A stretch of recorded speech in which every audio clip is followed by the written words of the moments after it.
Caraku.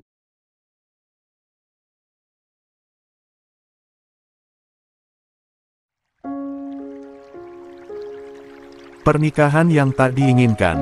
Bab 468. Din terpaku di tempatnya, matanya tak beralih dari ponsel di tangannya yang masih menempel di telinga. Wajahnya memucat semakin hebat, bibirnya bergetar, sementara suara di ujung sana terus memanggil namanya dengan nada cemas. Tapi Din tak menjawab.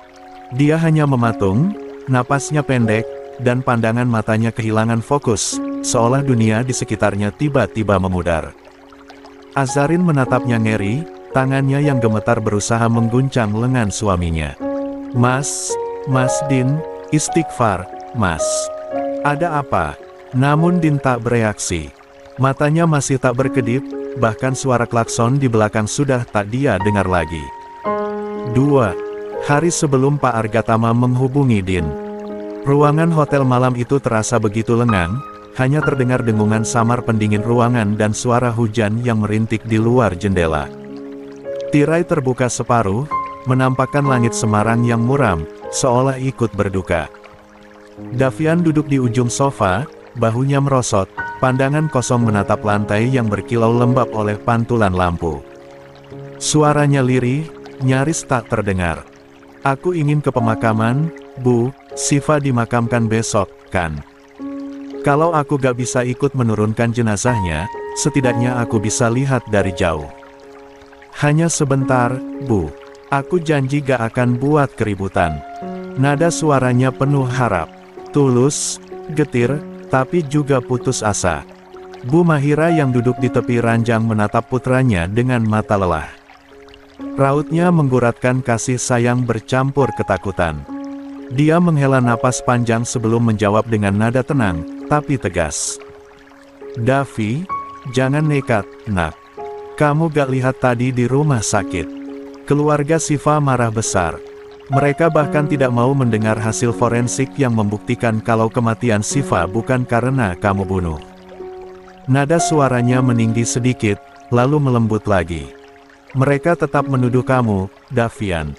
Mereka kehilangan keponakan, dan yang bersama Siva adalah kamu. Coba pikir, nak, kalau kamu datang ke pemakaman, mereka bisa makin kalap. Ibu mohon, jangan menambah luka yang sudah dalam. Davian menunduk. Jemarinya meremas celana panjangnya sendiri, menahan getar di dada.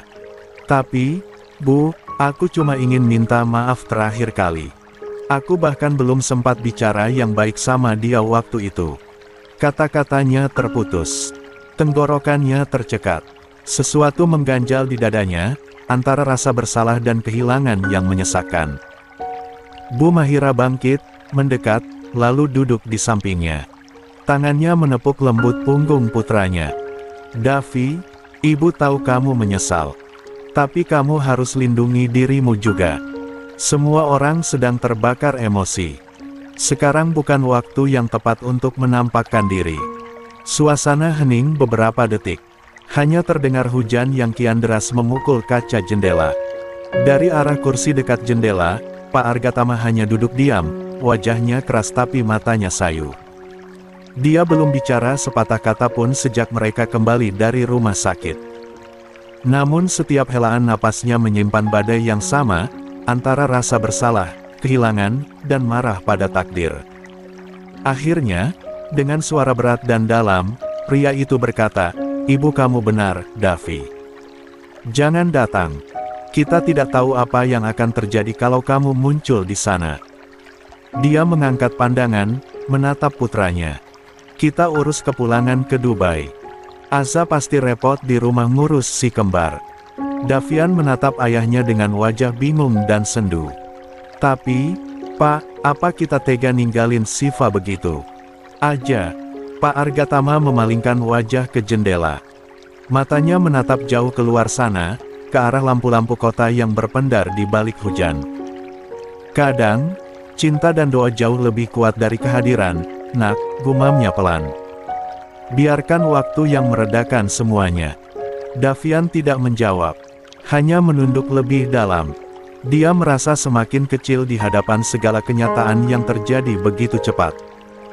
Bu Mahira berdiri, merapikan selendang di bahunya, lalu berkata dengan suara letih.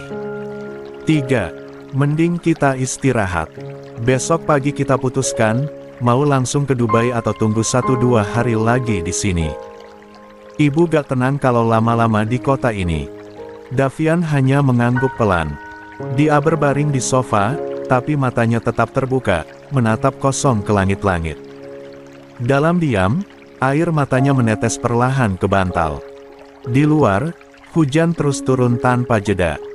Suara petir menggema samar di kejauhan, eola alam pun berduka atas sesuatu yang belum selesai, dan hati yang belum benar-benar tenang. Cahaya subuh merayap pelan menembus tirai tipis kamar hotel.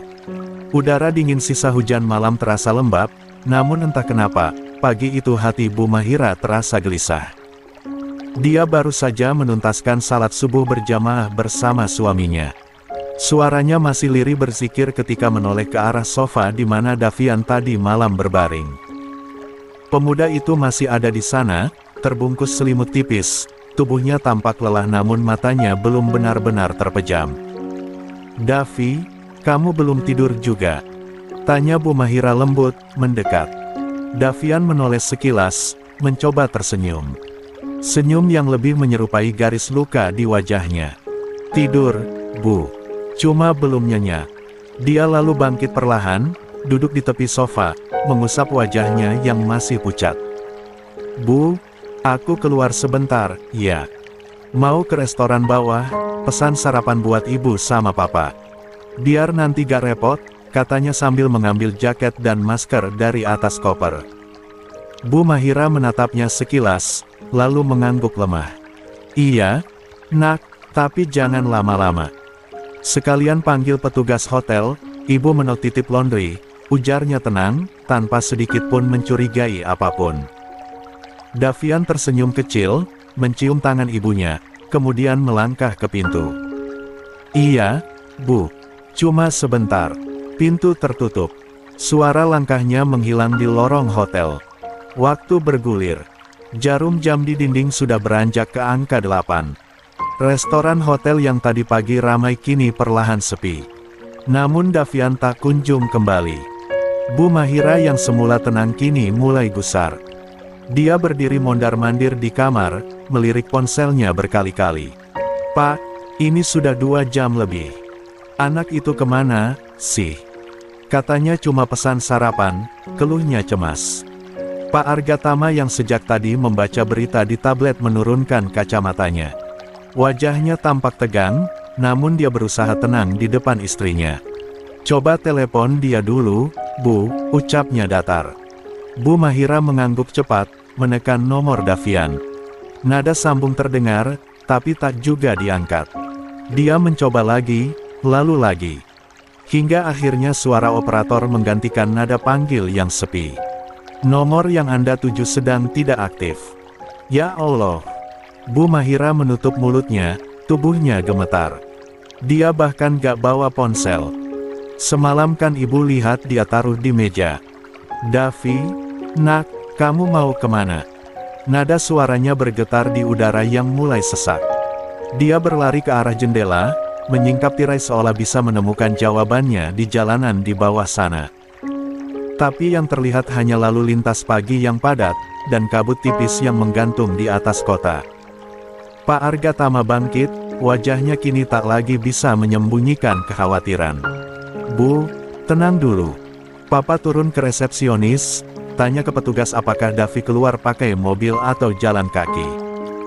Tanpa menunggu, dia langsung mengambil jaket dan melangkah cepat keluar kamar. Bu Mahira menatap pintu yang tertutup dengan wajah pucat. Jantungnya berdebar cepat. Di dalam kepalanya, 1 bayangan menguasai pikirannya, bayangan Davian berdiri di antara nisan-nisan basah, menatap tanah yang baru digali. "Ya Allah, lindungi anakku," bisiknya lirih, air mata kembali mengalir di wajahnya yang lelah. Beberapa menit kemudian, Pak Argatama kembali. Napasnya sedikit berat. Petugas bilang Davi keluar 2 jam yang lalu. "Sendirian? Naik mobil?" tanya Bu Mahira cepat. "Sepertinya," jawabnya pendek. Petugas tidak bisa memastikan, Bu. Bu Mahira menatap suaminya, lalu menutup wajahnya dengan kedua tangan. Tubuhnya bergetar hebat. Ya Allah, jangan bilang dia pergi ke sana, Pak. Jangan bilang dia ke pemakaman Siva. Pak Argatama tak menjawab. Hanya menatap ke arah jendela kamar hotel yang mulai basah oleh hujan pagi. Di luar sana, langit Semarang tampak berat, diselimuti mendung yang menggantung pekat di atas gedung-gedung kota. Ibu sudah larang dia semalam, ucap Bu Mahira dengan suara serak, nyaris berbisik. Tapi dia pasti tetap pergi. Air matanya jatuh tanpa bisa ditahan. Dia terisak di bahu suaminya, memeluk dada Pak Argatama yang sama-sama gemetar karena cemas. Pak Argatama mengusap punggung istrinya pelan, lalu menatap jam dinding. Jarum jam baru menunjukkan pukul 7:15. Dia menarik napas panjang, getir. Semoga anak itu masih dilindungi Tuhan, gumamnya pelan. Gak bisa, Pak. Bu Mahira menggeleng cepat. Ibu harus nyusul anak itu. Kita tidak tahu apa saja yang bisa dilakukan Bu Nena pada Davi, ujarnya cemas. Dan benar saja, langit Semarang masih diselimuti awan kelabu saat iring-iringan mobil jenazah melaju perlahan menuju pemakaman. Hujan rintik turun, menyelimuti jalanan sempit yang dipenuhi orang-orang berpakaian hitam. Udara berbau tanah basah dan dupa, aroma kehilangan yang berat, menusuk dada. Sedikit di belakang kerumunan, seorang pria muda berjalan perlahan, mengenakan masker hitam dan jaket abu yang basah oleh hujan. Langkahnya berat, namun matanya tak lepas dari mobil jenazah di depan sana. Itu Davian. Dia menunduk dalam, berusaha menyembunyikan wajahnya di balik masker dan topi. Setiap langkah yang dia ambil seperti mengikis tenaganya sendiri. Tapi hatinya memaksa, dia harus melihat Siva untuk terakhir kali. Meskipun dari jauh, meskipun hanya punggung orang-orang yang menurunkan peti itu ke liang lahat. Tangannya terkepal di dalam saku jaket, dingin menusuk tulangnya, namun yang lebih membekukan adalah perih di dadanya. Maafkan aku, Siva. Batinnya bergetar. Dari kejauhan, dia melihat sosok Mbok Nena, bibi Siva yang terkenal keras kepala, berdiri di antara barisan terdepan. Wajah tua itu pucat dan kaku, matanya merah karena tangis dan amarah. Sesekali dia memalingkan wajah dari liang lahat, seperti tak sanggup menatap, namun juga tak rela memalingkan pandangan terlalu lama. Proses pemakaman berlangsung hikmat. Doa-doa lirih bergema di antara suara hujan yang menetes di payung-payung.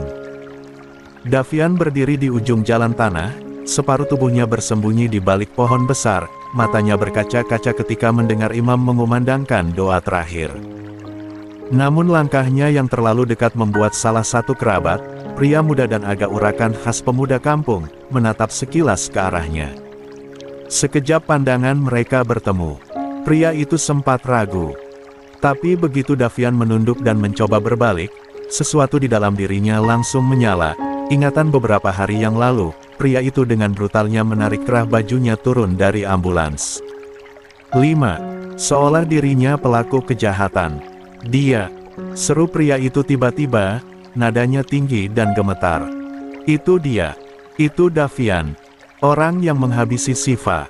Seketika suasana berubah. Beberapa kepala menoleh, sebagian berbisik. Sebagian langsung menajamkan pandangan ke arah sosok yang berdiri di bawah pohon. Davian tertegun. Napasnya tercekat. Dia tahu semuanya sudah terlambat. Tangkap dia.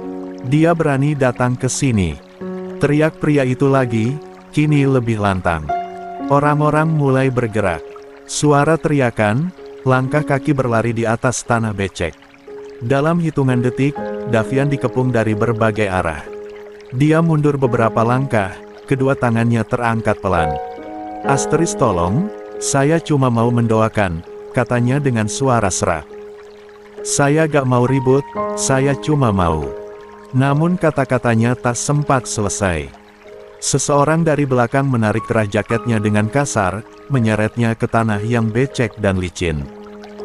Suara makian dan teriakan menyatu dengan suara hujan yang kini mengguyur lebih deras. Kurang ajar. Masih punya muka datang ke sini, hah? Dia udah bunuh Siva. Sekarang mau pura-pura suci. Davian berusaha bertahan, tangannya mencoba menahan pukulan yang datang bertubi-tubi. Rintik hujan bercampur lumpur menodai wajah dan bajunya. Dia mencoba menjelaskan, memohon, namun setiap kata tenggelam dalam amarah orang-orang. Di antara kerumunan itu, Mbok Nena berdiri mematung. Wajahnya dingin, namun matanya menyala seperti bara yang disiram air mata. Tangannya gemetar, tapi suaranya tajam menembus riuhnya hujan. Sudah, jangan belas kasihan. Anak itu bagian dari mereka yang bikin hidup Siva hancur.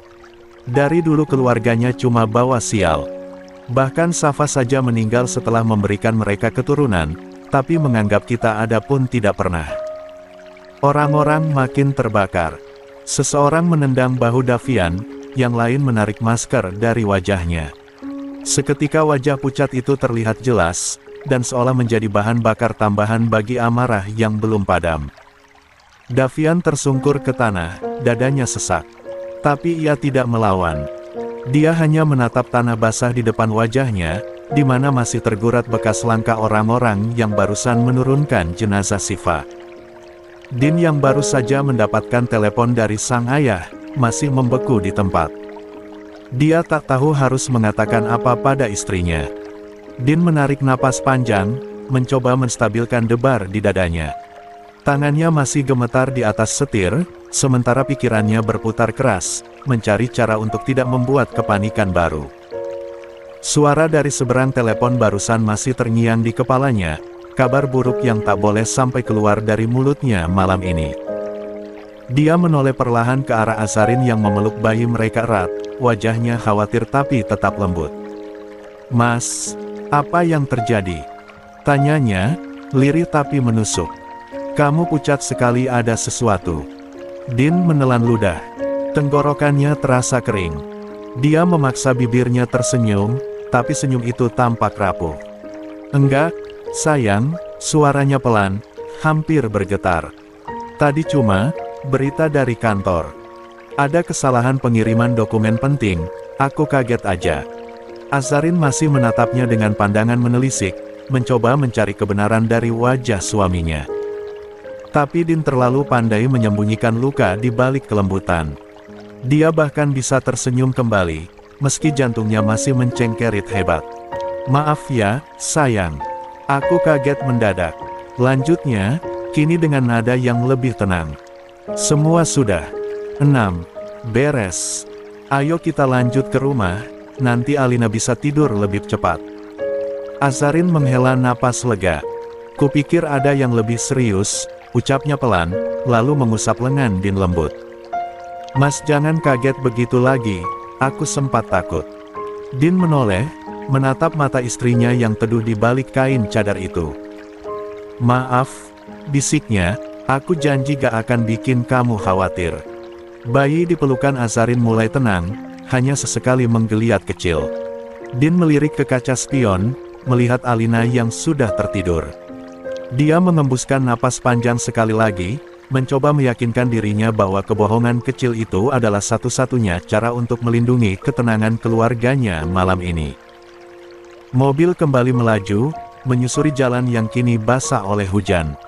Lampu kota berpendar lembut, seperti bayangan emas yang berlari di permukaan jalan. Namun di dalam kepala Din, kata-kata dari ujung telepon barusan berulang tanpa ampun. Din menggigit bibir bawahnya, menahan gemetar yang nyaris merembes jadi tangis. Dia memalingkan wajah ke jendela, pura-pura memperhatikan lampu jalan. Sementara di sampingnya, Azarin masih berbicara pelan tentang imunisasi, tentang jadwal tidur bayi, tentang rencana kecil mereka besok. Semua terdengar hangat dan normal. Padahal di dada Din, badai besar baru saja pecah. Dia memejamkan mata, menahan napas. Satu kalimat melintas dalam hati, doa yang tak terucap. Malam semakin larut ketika mobil mereka akhirnya berhenti di depan rumah. Lampu-lampu taman kecil di halaman memantulkan cahaya kekuningan, membuat rumah itu tampak hangat, seolah menyambut mereka pulang dengan penuh kasih. Din turun lebih dulu, membuka pintu untuk Azarin, kemudian membantu menurunkan bayi yang tertidur di pelukannya. Senyumnya lembut, seperti tak ada apapun yang membebani pikirannya. Pelan-pelan, sayang. Aku gendong Zayan, kamu bawa Zamira saja, ujarnya tenang, meski di balik nada itu ada sisa gemetar yang belum sepenuhnya padam. Azarin menatapnya penuh syukur. Mas, capek seharian kerja, biar Mbak Santi aja. Din menggeleng pelan. Enggak, justru ini yang bikin aku tenang, ucapnya sambil menggendong bayi laki-laki mereka dengan hati-hati. Kalau lihat kalian, semua capek hilang. Mereka masuk ke dalam rumah yang hangat. Aroma minyak telon dan susu bayi samar tercium di udara. Mbak Santi pun segera membawa Alina ke dalam kamarnya, sementara asisten rumah tangga yang lain membantu membereskan barang bawaan di dalam mobil. Din menaruh Zayan di kasur bayi, lalu duduk di samping Azarin yang sedang mengganti popok Zamira. Dia memperhatikan gerakan lembut istrinya, setiap kali kain cadar itu bergeser sedikit, memperlihatkan mata yang teduh dan penuh cinta. Tuh, lihat, gumam Din sambil tersenyum kecil. Kamu bisa bikin hal paling repot pun kelihatan indah. Azarin menoleh sekilas, suaranya rendah dan lembut. Mas selalu bisa membuat segalanya terdengar mudah, padahal ini semua melelahkan. Din terkekeh kecil. Kalau capek, bagilah denganku. Dia mendekat, menggantikan posisi Azarin, tangannya yang besar tapi hati-hati mengangkat Aira. Aku yang ganti popoknya malam ini. Azarin sempat ingin menolak, tapi melihat kesungguhan suaminya, dia mengalah. Din melakukannya dengan perlahan, sesekali salah posisi, hingga membuat Azarin tersenyum geli di balik cadarnya. Pelan-pelan, Mas. Itu bukan dokumen kantor, ujarnya lembut. Din tertawa pelan, menatap bayi kecil itu dengan pandangan yang hangat. Iya, ini dokumen cinta seumur hidup, bisiknya sambil menepuk lembut perut bayi perempuannya yang baru selesai diganti. 7. Setelah semuanya selesai, Din membaringkan bayi itu di samping saudaranya. Dua malaikat kecil itu kini terlelap bersebelahan, napas mereka naik turun pelan, wajahnya damai seperti tak mengenal dunia di luar sana. Din menatap mereka lama, dadanya terasa sesak oleh sesuatu yang tak bisa dia ungkap. Dia tahu malam ini harus menjadi malam yang biasa, hangat, utuh, dan tanpa kecurigaan sedikit pun. Mas, panggil Azarin pelan, menyentuh lengannya. Kamu melamun. Din menoleh, senyumnya tetap sama lembutnya. Enggak, sayang. Aku cuma sedang berpikir. Berpikir untuk apa? Mas hanya sedang membayangkan kakao si kembar sudah besar, Alina juga sudah besar, tinggal kita berdua menyemati masa tua sambil menanam, atau misalnya main bersama anak-anak di sekolahmu, atau anak-anak panti. Azarin menunduk, matanya berkilat haru di balik cadar. Mas Din. Din menempelkan telunjuk ke bibirnya sendiri. Jangan nangis, ya, nanti si kembar mikir ayahnya galak sama bundanya. Dia mendekat, mencium lembut pipi istrinya yang baru saja dilepaskan cadarnya.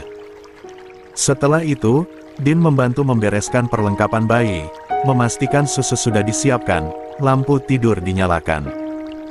Semua dia lakukan dengan tenang, seperti biasa, tapi di balik setiap gerakannya, pikirannya terus berputar memikirkan telepon sang ayah.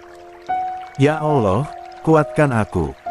Gumamnya nyaris tanpa suara. Ketika rumah benar-benar hening, Din melangkah pelan menuju ruang salat kecil di sudut rumah. Dia menunaikan salat malam dengan khusyuk, sujudnya lama, suaranya serak ketika melafazkan doa. Hanya detak jam dinding dan helaan napasnya yang terdengar. Namun usai salam terakhir, dadanya justru semakin gelisah. Dia duduk lama di sajadah, menatap kosong ke lantai. Lalu bangkit perlahan, mendekati ranjang tempat Azarin tidur. Wajah istrinya tampak damai, Din merapikan selimutnya dengan lembut, serta anak rambut yang menutup wajah istrinya, lalu menunduk, mencium keningnya perlahan, seolah meminta maaf tanpa kata. Setelah itu dia keluar menuju ruang tengah. Suasana rumah gelap dan sepi, hanya cahaya lampu taman dari luar jendela yang menyusup di antara tirai, memantulkan bayangan biru pucat di dinding. Din duduk di sofa, menautkan jari-jari di depan dada, menatap kosong ke arah jam dinding yang berdetak pelan. Waktu bergulir tanpa terasa. Jarum panjang nyaris menyentuh angka 12, menunjukkan pukul 3 dini hari. Matanya berat, tapi pikirannya menolak diam. Tiba-tiba suara lembut memecah kesunyian dari belakang. "Kenapa belum tidur?" Din sontak menoleh. Jantungnya berdegup cepat. Di ambang pintu, berdiri Azarin, berbalut mukena putih, wajahnya diterangi cahaya remang dari lampu taman. Pandangannya lembut, tapi tatapannya menusuk jauh ke dalam. "Sayang." Din berusaha tersenyum, kikuk. "Apa si kembar bangun?"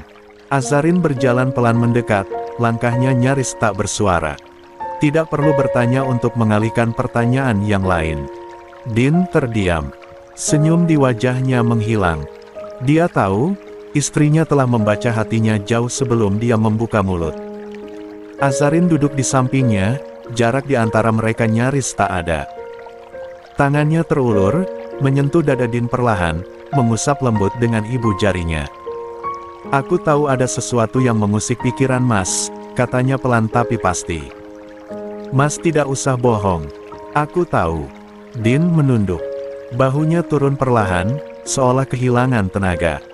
Dia mencoba menelan ludah, tapi tenggorokannya terasa kering. 8. Azarin terus mengusap dadanya dengan gerakan lembut, penuh kasih, seperti sedang menenangkan bayi yang gelisah. "Mas Din," ucapnya lirih, "katakan saja. Aku siap dengar, apapun itu." Keheningan mengisi ruangan beberapa detik. Lalu, dengan suara hampir tak terdengar, Din akhirnya bicara. "Ibu," ujarnya serak. "Ibu terjatuh, karena nolong Davi." Suara itu pecah di tengah kalimat. Matanya yang sejak tadi menolak menangis kini tak kuasa lagi. Setetes air mata jatuh ke punggung tangan Azarin, hangat dan getir. Azarin membeku. Bibirnya terbuka sedikit, tapi tak ada suara yang keluar. Dadanya berdenyut sakit, seolah ikut menanggung perih di hati suaminya. "Mas," katanya pelan, hampir berbisik. Dia menggenggam tangan Din, menatap matanya dalam-dalam. Din memejamkan mata, bahunya bergetar. "Aku gak tahu lagi informasinya setelah ini. Papa hanya bilang, jika ibu tidak selamat, aku harus ikhlas. Dan itu sudah cukup buat aku hampir kehilangan akal." Air mata Azarin menggenang di bawah kelopak matanya.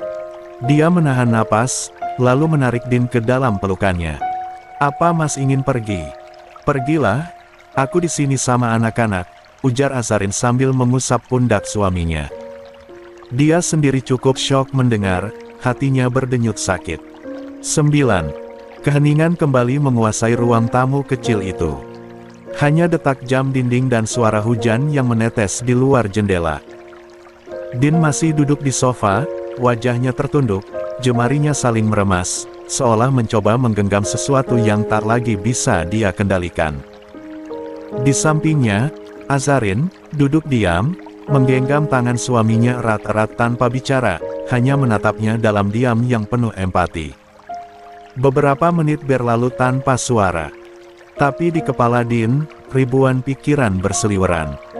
Tentang ibu yang kini terbaring di rumah sakit, tentang Davi yang mungkin sedang diliputi rasa bersalah, tentang papa yang menahan segalanya sendirian di rumah sakit. Dan di sisi lain, ada perempuan yang baru saja melahirkan 2 anak mereka. Tubuhnya masih lemah, matanya masih sering berkabut karena kurang tidur. Dia butuh dirinya di sini. Din mengusap wajahnya kasar, mencoba menahan sesak yang mulai menekan dadanya. "Aku bingung, sayang," ucapnya lirih. "Parau, kalau aku ke Indonesia sekarang, aku gak bisa bawa kalian. Kamu masih nifas, anak-anak masih terlalu kecil. Tapi kalau aku gak pulang, aku takut, aku gak sempat ketemu ibu lagi." Kata-kata itu terasa berat dan getir. Azarin menatapnya lama, lalu menunduk pelan, suaranya nyaris seperti hembusan angin. "Aku ngerti, Mas, aku tahu perasaan itu. Aku pun akan ngerasa hancur kalau gak bisa ada di sisi orang tua saat mereka sakit. Din memalingkan wajahnya. Matanya mulai basah lagi. Tapi kamu juga butuh aku, sayang. Kamu baru melahirkan, tubuhmu belum pulih. Aku gak tega ninggalin kamu sendirian di sini, apalagi sama bayi-bayi kita. Azarin menggenggam tangan suaminya lebih erat. Mas, aku tahu kamu gak akan tenang di sini kalau gak pergi lihat keadaan ibu. Aku gak apa-apa, insya Allah. Di rumah ini ada banyak asisten rumah tangga, ada Mbak Santi juga. Kamu gak usah khawatir soal aku. Din menunduk. Dia tahu Azarin berkata jujur, tapi hatinya menolak menerima kenyataan itu begitu saja. Dia menatap istrinya lagi, pandangannya redup tapi penuh cinta. Aku takut, sayang. Takut ninggalin kamu dalam keadaan kayak gini. Takut nanti kalau aku pergi, kamu ngerasa sendirian. Azarin tersenyum samar, meski air mata mulai membasahi pipinya. Aku gak sendirian, Mas. Aku punya anak-anak kita. Dan aku tahu ibu butuh kamu lebih dari aku saat ini.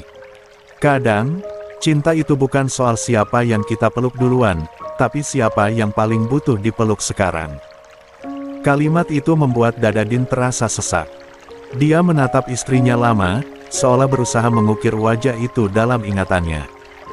Lalu dia menarik napas panjang, berat. Kalau begitu, suaranya nyaris bergetar. Aku akan pulang, sayang. Tapi cuma sebentar. Aku janji, setelah tahu kondisi ibu stabil, aku akan balik ke sini lagi. Azarin mengangguk pelan, menatap suaminya dengan mata yang basah tapi penuh keyakinan. Itu keputusan yang paling benar, Mas. Ibu butuh doa dan kehadiran anaknya. Dan aku yakin, ibu pun pasti ingin kamu tenang, bukan hancur di tengah dua pilihan. Din menunduk, lalu meraih tangan istrinya dan menciumnya lama. Getar napasnya terdengar jelas, seperti seseorang yang sedang memaksa dirinya menerima kenyataan pahit. Kamu selalu bikin aku kuat, sayang, bisiknya lirih. Azarin tersenyum tipis. Karena aku tahu, Mas Din gak boleh hancur. Kalau Mas hancur, siapa yang jaga hati kita semua? Din menarik napas dalam-dalam. Dia menatap keluar jendela. Hujan masih menitik perlahan di kaca, menciptakan garis-garis bening seperti air mata langit. Dalam hatinya, dia akhirnya tahu, apapun risikonya, dia harus pulang. Dia akan kembali ke Indonesia. Bukan karena ingin lari, tapi karena ingin hadir di sisi ibunya yang sedang berjuang. Dan dia akan meninggalkan separuh jiwanya di sini, pada Azarin dan 3 anaknya yang menjadi alasan terbesarnya untuk pulang lagi. 10. Pagi itu, langit di kawasan elit Dubai Hills masih berwarna kelabu keperakan. Rumah megah milik keluarga kecil itu tampak tenang, berdiri di antara pepohonan palem yang basah oleh sisa hujan malam. Aroma kopi hitam berpadu dengan wangi sabun bayi menguar lembut di udara, menambah kesan hangat di rumah besar yang kini terasa begitu damai, dan sebentar lagi, sunyi. Din berdiri di depan cermin tinggi di ruang tidur utama, menatap bayangan dirinya sendiri. Kemeja putihnya tersetrika rapi, jaket jeans abu-abu sudah terpasang rapi. Tapi di balik ketenangan itu, matanya menyimpan semburat cemas yang sulit disembunyikan. Suara tangisan kecil terdengar dari arah kamar bayi, diikuti langkah lembut Azarin yang baru keluar sambil menggendong Samira. Wajahnya teduh dalam balutan cadar tipis, sementara jemarinya menepuk punggung bayi dengan gerakan yang nyaris seperti doa. Mas udah siap? Tanyanya pelan, suaranya lembut tapi terasa berat di dada. Din menoleh, menatap istrinya dengan tatapan yang nyaris tak sanggup disembunyikan. Iya, sayangku. Aku berangkat setelah salat duha aja. Biar tenang. Azarin hanya mengangguk, lalu menatap bayi di pelukannya yang mulai tenang. Samira nangis terus dari subuh, mungkin dia tahu ayahnya mau pergi, ujarnya setengah berbisik. Din tersenyum tipis, lalu berjalan mendekat.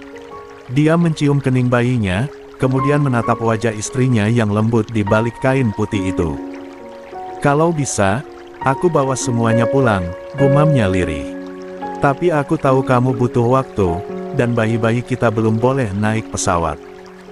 Mas gak usah mikirin itu, sahut Azarin cepat, berusaha menenahan suaranya tetap tenang. Yang penting Mas sampai Indonesia dengan selamat, ya. Aku tahu, di sana ibu pasti butuh Mas lebih dari siapapun. Din menatapnya lama, seolah ingin mengingat setiap garis wajah istrinya sebelum pergi. Istriku. Suaranya bergetar halus. Aku titip mereka, ya. Alina, Zayan, Zamira, semua titipan Allah yang paling berharga, dan aku tahu kamu orang yang paling bisa menjaganya. Azarin mengangguk pelan. Insya Allah, Mas. Aku akan jaga semuanya, sama seperti aku menjaga cinta kita. Tepat saat itu, Alina berlari kecil dari arah kamar, rambutnya berantakan, boneka kelinci di tangan. Ayah, jangan pergi. Teriaknya dengan suara serak kecil. Aku gak mau ayah jauh. Din langsung berlutut, membuka pelukannya. Sini, putri kecil ayah. Alina berlari ke pelukannya, menempel di dada ayahnya dengan wajah terbenam. Ayah gak boleh lama-lama, ya. Alina takut bunda sedih. Din menatap mata putrinya yang berkaca-kaca, lalu menahan napas. Ayah janji, nak. Ayah cuma sebentar. Nenek sakit, ayah harus jenguk. Tapi begitu nenek baikan, ayah langsung pulang. Dia tersenyum lembut, berusaha menghapus air mata kecil di pipi anaknya. Kalau ayah pulang nanti, kamu mau oleh-oleh apa? Alina menggeleng cepat. Aku cuma mau ayah pulang, sama nenek, iya. Kalimat itu menamparkan lembut dada Din. Dia tak bisa berkata apapun selain menarik Alina ke pelukannya dan berbisik, iya, sayang. Ayah akan pulang, sama nenek. Suasana seketika hening. Hanya suara detak jam dinding dan tarikan napas pelan yang terdengar. Din kemudian berdiri, menatap Azarin yang kini memandangi mereka dengan mata sendu. Azarin meletakkan Zamira di ayunan bayi, lalu melangkah mendekat. Mas Din, suaranya nyaris berbisik. Aku gak akan minta Mas janji yang macam-macam. Cukup satu aja, kalau Mas sudah di sana, tolong bawa pulang ibu ke sini. Aku ingin beliau tenang, aku ingin rawat beliau seperti anak sendiri. Din terdiam. Suaranya tercekat, dan matanya memanas. Sayang, ucapnya dengan nada serak. Kalau 11 semua perempuan di dunia bisa sebijak kamu, mungkin gak ada rumah yang hancur. Azarin tersenyum kecil. Kalau semua suami seperti Mas, mungkin dunia ini lebih lembut. Mereka saling menatap lama, sebelum akhirnya Din menarik tubuh istrinya ke pelukannya. Dia menempelkan dagunya di pundak Azarin, menarik napas dalam-dalam, seolah ingin menahan waktu. Doain aku, ya, sayangku. Azarin menutup matanya. Selalu, Mas. Di setiap helaan napas. Mbak Santi yang berdiri di sudut ruangan menunduk, berpura-pura sibuk melipat selimut bayi, padahal air matanya sudah jatuh tanpa izin. Din lalu mencium pipi Zamira, mengelus lembut kepala Zayan, dan berlutut sekali lagi di depan Alina. Nanti jaga bunda, ya. Kamu bantu Mbak Santi kalau adik nangis. Alina mengangguk serius. Iya, ayah. Aku janji. Din berdiri, menatap seisi rumah megah itu, dinding putih, aroma wangi menelati yang disemprot Azarin setiap pagi, tawa kecil anak-anaknya yang akan dia rindukan setiap detik nanti. Dia tahu, langkah yang akan dia ambil bukan sekadar perjalanan, tapi ujian. Ketika pintu besar itu terbuka, cahaya pagi masuk, membasuh wajahnya yang kini diliputi tekad dan ketenangan. Dia menoleh sekali lagi ke arah Azarin yang berdiri di ambang tangga, menggendong Zamira sambil menatapnya penuh doa. Pergilah, Mas, ucap Azarin pelan. Dan pulanglah bersama kabar bahagia. Din mengangguk. Aku pasti pulang, sayang. Demi kalian semua. Mobil hitam itu perlahan melaju meninggalkan halaman, melewati gerbang tinggi yang terbuka lebar. Dari balik kaca jendela, Azarin mengangkat tangan, melambai pelan, sampai mobil itu menghilang dari pandangan. Namun bukannya langsung masuk, Azarin justru berdiri di tempat yang sama, di ambang tangga marmer, memeluk Zamira erat di dadanya. Napasnya tersengal halus, matanya menatap lama ke arah gerbang yang kini tertutup kembali, seolah menunggu sesuatu yang tak mungkin kembali dalam waktu dekat. Dadanya terasa berdenyut aneh, seperti ada ruang yang tiba-tiba hilang di dalam dirinya. Perlahan, air mata menetes melewati pipinya yang pucat, jatuh ke kain selimut bayi. Dia mengusapnya buru-buru, tapi air mata itu justru semakin deras. "Ya Allah, jaga dia," bisiknya lirih, nyaris tanpa suara. Zamira menggeliat kecil di pelukannya, mungkin merasakan detak jantung ibunya yang bergetar tidak beraturan. Azarin memejamkan mata, mencoba menenangkan diri. Dia tahu kepergian Din bukan untuk hal sepele, bukan untuk meninggalkannya, tapi untuk menunaikan tanggung jawabnya sebagai anak. Namun, perasaan kehilangan itu tetap saja menyesak, seperti bayangan yang tak mau pergi. Sejak melahirkan sepasang bayi mungil itu, Din hampir tak pernah beranjak jauh darinya. Dia selalu ada, memijit punggungnya di malam-malam sulit, menggantikan popok bayi tanpa banyak bicara, menenangkan tangis Azarin saat Homnan pasca melahirkan membuat emosinya naik turun. Dia menjadi sandaran, menjadi tenang dalam bentuk manusia. Dan kini, kepergian itu terasa seperti mencabut sebagian dirinya. Azarin menatap bayi di pelukannya yang kini sudah tertidur kembali. "Maafkan Bunda yang nangis diam-diam, ya, Nak. Padahal tadi Bunda baik-baik saja, tapi, setelah mobil ayah menjauh, perasaan Bunda jadi terluka," ucapnya dengan suara bergetar. "Kita doakan ayah, ya, supaya ayah bisa pulang cepat." Dari arah ruang tamu, langkah lembut Mbak Santi terdengar mendekat. Perempuan parubaya itu membawa secangkir teh hangat di atas nampan. "Bu, minum dulu, ya. Biar tenang," ucapnya pelan, menatap majikannya dengan pandangan iba. Azarin mengangguk, lalu duduk perlahan di sofa dekat jendela besar. Dia menatap keluar, ke taman kecil yang masih basah oleh embun pagi. Setiap sudut rumah terasa berbeda tanpa Din, tanpa mertuanya. 12. "Mbak," Azarin membuka suara pelan. "Lucu ya, baru beberapa menit Mas Din pergi, tapi rumah ini rasanya sepi sekali."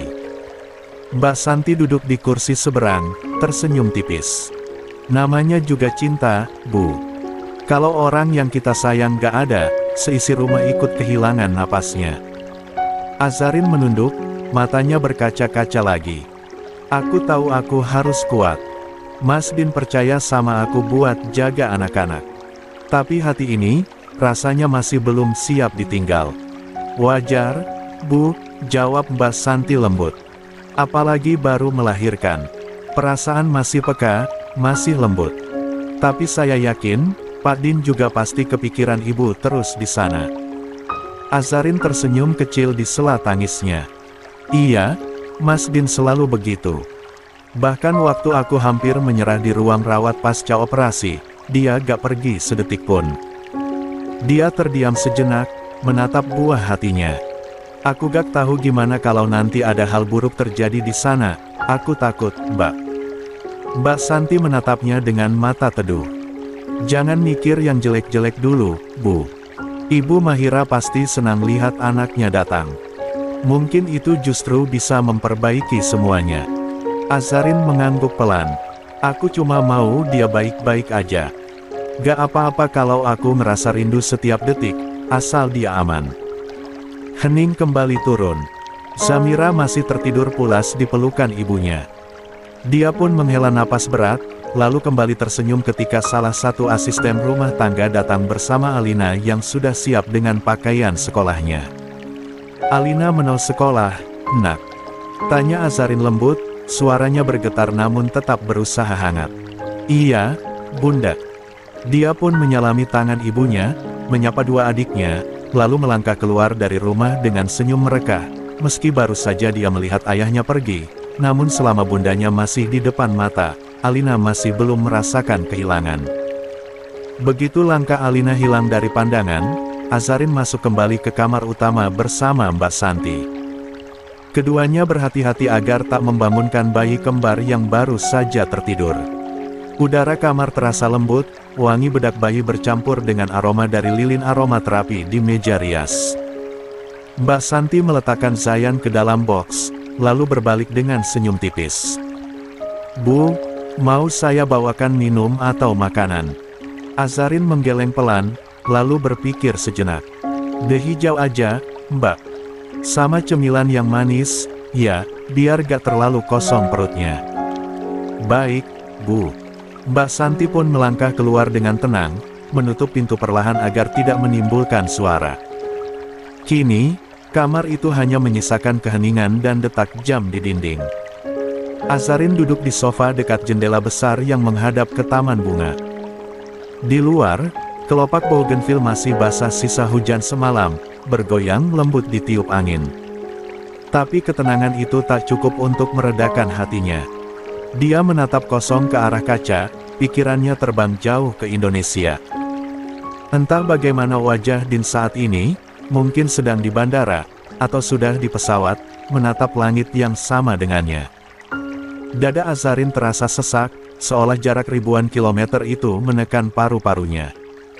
Tanpa sadar, tangannya mengambil ponsel di meja.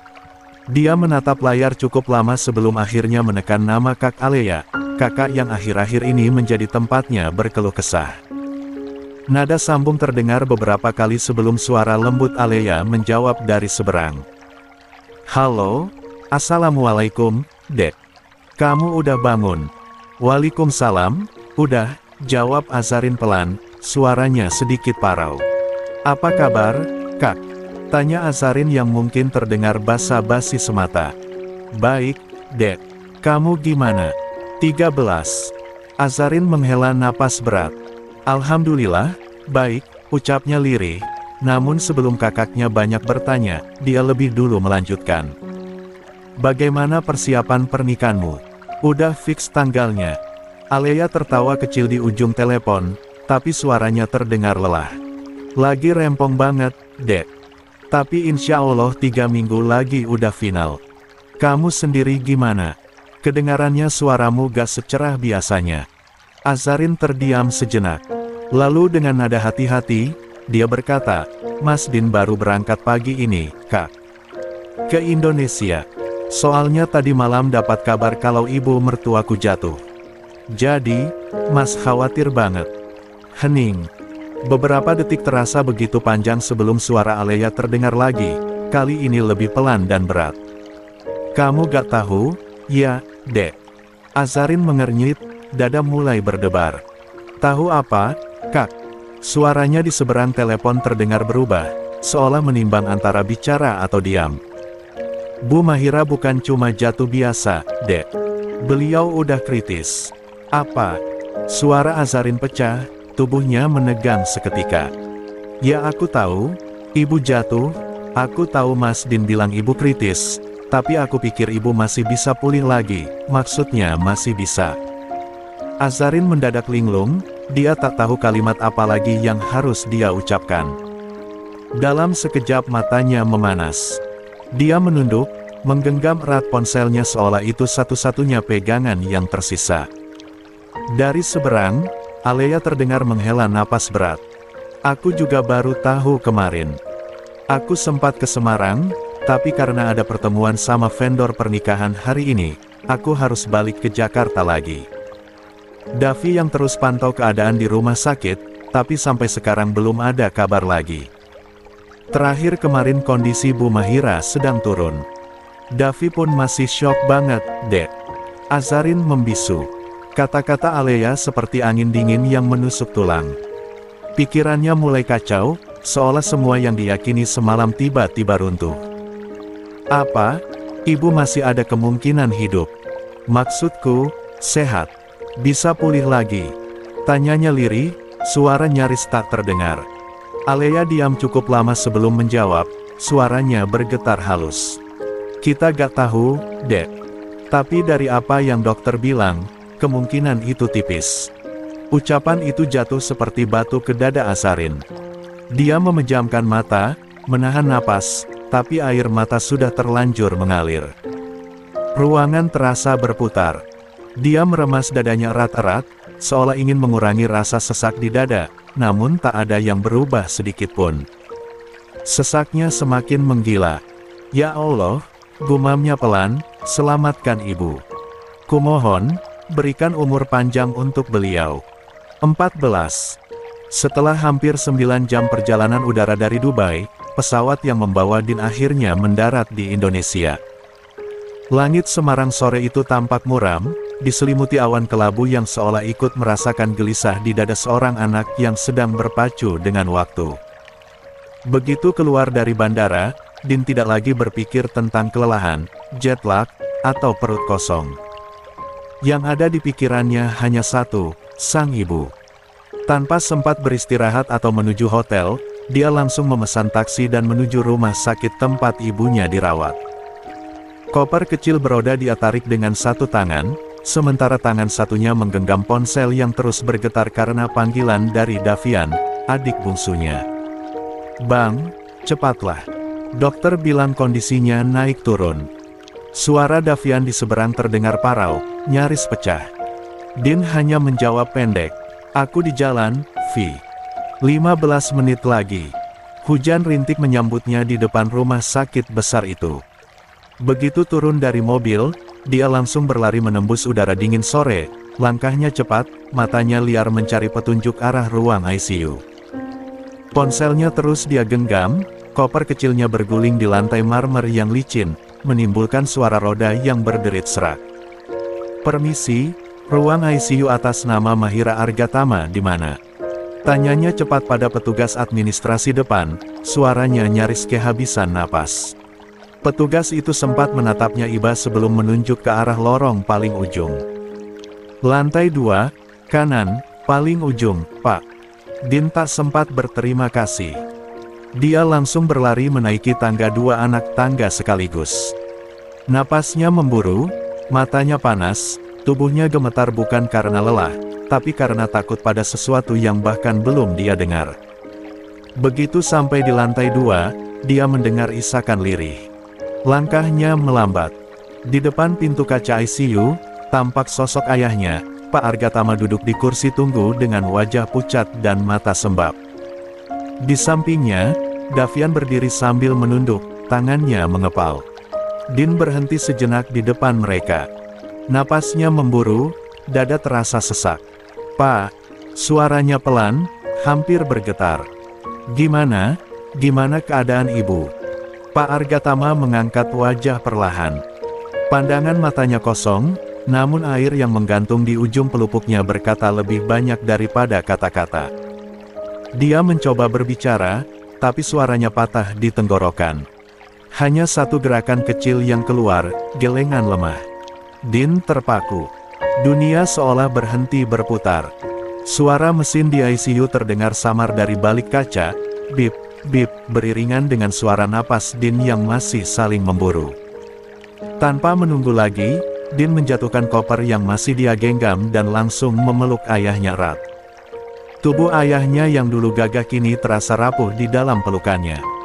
Dan tepat saat itu, air mata lelaki tua itu pecah, deras, tanpa bisa ditahan. "Dia kuat banget, Nak," suara Pak Argatama bergetar di antara tangisnya. "Tapi tubuhnya gak bisa lagi, ibu kamu, dia udah berjuang sekuat mungkin." Din membeku. Tangannya menggenggam kuat punggung ayahnya, berusaha menyalurkan kekuatan yang bahkan dia sendiri tak punya, bibirnya gemetar, matanya panas, lalu tanpa sadar, butiran air mata pertama itu jatuh begitu cepat. "Kenapa gak ada yang bilang kalau separah ini, Pak?" ujarnya dengan suara parau, nyaris tertelan oleh isak. "Kenapa aku gak datang lebih cepat?" 15. Pak Argatama hanya menggeleng, mencoba menenangkan. "Kamu udah berusaha, Din. Kamu datang, itu aja udah cukup buat dia." Din menatap ke arah ruangan ICU dari balik kaca bening. Di dalam sana, tubuh perempuan parubaya itu terbaring tenang dengan berbagai selang dan alat bantu di sekitarnya. Wajahnya pucat, tapi lembut, seperti sedang tidur, bukan bertarung antara hidup dan mati. Langkah Din goyah saat dia mendekat ke kaca. Dia menempelkan telapak tangannya di sana, menatap ibunya dari balik dinding transparan itu. "Bu," ucapnya nyaris tak terdengar. "Aku udah datang, Bu. Din udah di sini." Namun sosok di dalam ruangan itu tetap diam. Hanya monitor di sampingnya yang terus berkedip, seolah menghitung detik demi detik yang tersisa. "Tolong bangun, ya, Bu. Jangan tinggalin kami. Aku masih butuh ibu, papa juga masih butuh ibu." Din menatap lekat wajah ibunya yang tak begitu jelas karena banyaknya alat menempel. Pikirannya begitu kacau. Baru saja kemarin dia melewati badai hampir kehilangan istrinya, kini sang ibu yang kembali berbaring di tempat yang juga menakutkan. Aza juga nanyain ibu. Dia bilang kangen. Dia bilang mau ngelihat ibu lagi, mau peluk ibu kalau nanti ibu pulang. Air matanya jatuh, membasahi kaca di depannya. "Jadi, tolong buka mata ibu, sekali aja. Biar aku bisa bilang ke Aza yang masih nunggu ibu di Dubai." Tangannya menggenggam kaca itu lebih erat, seolah ingin menembusnya. "Kalau ibu pergi sekarang, bukan cuma aku, Bu, papa juga akan hancur." Dia udah gak kuat kehilangan apapun lagi. Din menarik napas panjang, namun sesak di dadanya makin menekan. Di belakangnya, terdengar langkah pelan mendekat. Davian, dengan wajah yang dipenuhi lebam dan mata bengkak karena tangis, berdiri tak jauh darinya. Anak muda itu menunduk dalam, suaranya parau dan gemetar. "Bang," panggilnya lirih. Aku minta maaf." Din tak langsung menoleh, tapi matanya bergerak sedikit, menangkap pantulan adiknya di kaca bening itu. "Aku yang bikin ibu kayak gini," lanjut Davian, suaranya mulai tersendat di antara tangis. "Aku keras kepala, Bang. Ibu udah larang aku pergi ke pemakaman Siva hari itu, tapi aku malah ngelawan." Napas Davian memburu, air matanya mengalir tanpa henti. "Aku nyesel, Bang. Aku bener-bener nyesel. Aku cuma pengen ibu bangun lagi biar aku bisa minta maaf langsung. Aku janji gak bakal ngelawan lagi, gak bakal bikin beliau nangis lagi. Tapi, sekarang..." Suaranya pecah, tenggelam dalam sesenggukan. Din memejamkan mata, menahan amarah dan duka yang saling beradu di dadanya. Dia menatap wajah adiknya sekilas, lebam di pipi, luka di bibir, tanda jelas bahwa seseorang sudah menghukumnya lebih dulu. Entah siapa, Din tak mau tahu. Bukan saatnya mencari siapa yang bersalah, semua sudah cukup menyakitkan tanpa perlu alasan lagi. "Cukup, Dav," katanya pelan tapi tajam. "Sekarang bukan waktunya buat nyalahin siapapun." Davian mengangkat wajahnya yang basah, air mata menetes ke lantai. "Tapi aku..." Din menatap lurus ke arah kaca, matanya kembali fokus pada sosok ibunya di ranjang putih itu. "Kalau kamu mau minta maaf, minta sama ibu. Selama dia masih dengar. Jangan buang waktu buat nangis di sini." Davian menggigit bibir, lalu melangkah mendekat ke kaca di samping Din. Tangannya gemetar saat menempel di permukaan bening itu. "Bu," ucapnya serak, "ini Davi, Bu. Aku janji gak akan bikin ibu sedih lagi. Aku janji bakal berubah. Tapi, tolong, bangun dulu, ya, Bu, bangun dulu, peluk aku kayak dulu." Din menunduk, air matanya jatuh membentuk bulir kecil di lantai. Ruangan itu kini dipenuhi isak dua laki-laki yang kehilangan arah, satu berusaha menahan diri agar tidak runtuh, satu lagi remuk oleh penyesalan yang terlalu besar.